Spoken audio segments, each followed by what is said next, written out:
कृषी संशोधनासाठी कार्यरत असणाऱ्या भारतीय कृषी संशोधन परिषदेच्या संशोधन संस्थांच्या परस्पर समन्वयातून एक राष्ट्र एक कृषी आणि एक संघ हे तत्व साकार होणार असल्याचं केंद्रीय कृषी मंत्री शिवराज सिंह चौहान यांनी आज नागपूर इथं सांगितलं। विकसित कृषी संकल्प अभियानांतर्गत कृषी संवाद या कार्यक्रमामध्ये विदर्भातल्या शेतकऱ्यांशी ते संवाद साधत होते।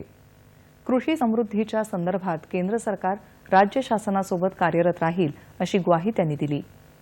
कृषी संशोधन परिषदेच्या देशभरात 113 संस्था असून महाराष्ट्रात 11 संस्था या सर्व संस्थांच्या प्रमुखांसोबत आपण बैठक घेणार असून महाराष्ट्रातल्या कृषी विकासाची दिशा या बैठकीतून निश्चित होणार असल्याचं ते म्हणाले।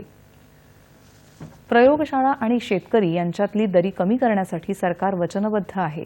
देशभरात कृषी संशोधन परिषदेचे 16,000 कृषी वैज्ञानिक असून कृषी विस्तार अधिकाऱ्यांसह एक पथक म्हणून ते गावाला भेट देतील। शेतकऱ्यांना नवनवीन बियाणं आणि शेतीतल्या नवीन उपक्रमांबद्दल शिक्षित करतील असंही कृषी मंत्री म्हणाले। एक कृषि और एक टीम का इस कार्यक्रम के बाद आपके साथ बैठ के महाराष्ट्र के कृषि के विकास का रोड मैप बनाएगी। जो अच्छे काम चल रहे हैं उनको आगे बढ़ाते हुए हम महाराष्ट्र के लिए, विदर्भ के लिए और क्या बेहतर कर सकते हैं।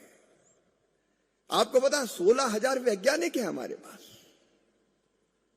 16,000 वैज्ञानिक जिनके पास टैलेंट है, जो दिन रात शोध करते हैं। लेकिन वैज्ञानिक शोध करते हैं लैब में और किसान काम करता है खेत में। एक लैब में है, एक लैंड पर है, लेकिन लैब और लैंड को कभी जोड़ा ही नहीं गया। हमारी कोशिश है कि वैज्ञानिकों को किसानों से जोड़ के हम प्रयोगशाला और खेत को एक कर दें ताकि पूरा लाभ रिसर्च, शोध और अनुसंधान का मिले।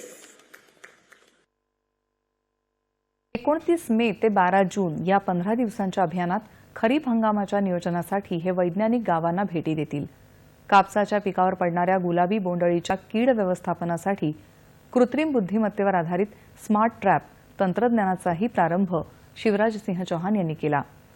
नॅशनल सॉइल स्पेक्ट्रल लायब्ररीचं उद्घाटन कृषी मंत्र्यांनी मुख्यमंत्री देवेंद्र फडणवीस यांच्या समवेत केलं।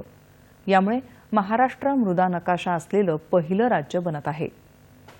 एक राष्ट्र एक कृषी आणि एक संघ ही त्रिसूत्री देशाच्या कृषी क्षेत्राला नवी दिशा देईल असा विश्वास मुख्यमंत्र्यांनी व्यक्त केला। 2026च्या डिसेंबरपर्यंत प्रत्येक शेतकऱ्याला स्वच्छ ऊर्जा मिळेल आणि दिवसाही वीज मिळेल असं मुख्यमंत्र्यांनी यावेळी सांगितलं।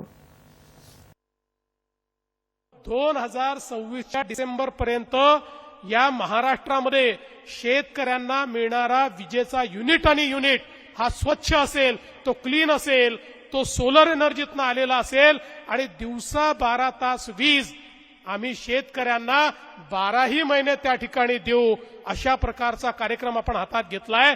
याच्यामध्ये जवळपास 4,000 मेगावॅटचे प्रकल्प पूर्णत्वास येत आहेत। रोज त्याच्यामध्ये शेकडो मेगावॅटचे ऍडिशन हे आपण करतोय आणि हा देशातला नाही, एशियातला सगळ्यात मोठा डिस्ट्रीब्युटेड सोलर पॉवरचा प्रकल्प आपल्या माध्यमातून या ठिकाणी येतोय। शेतकऱ्यांना यापुढे विजेची चिंता करण्याची आवश्यकता पडणार नाही आणि त्याचसोबत जो सौर कृषी पंप आहे, या सौर कृषी पंपामध्ये देखील आता देशामध्ये सर्वात वेगानं सौर कृषी पंप पुरवणारं राज्य हे महाराष्ट्र झालेलं आहे। राज्याचे कृषी मंत्री माणिकराव कोकाटे यावेळी उपस्थित होते।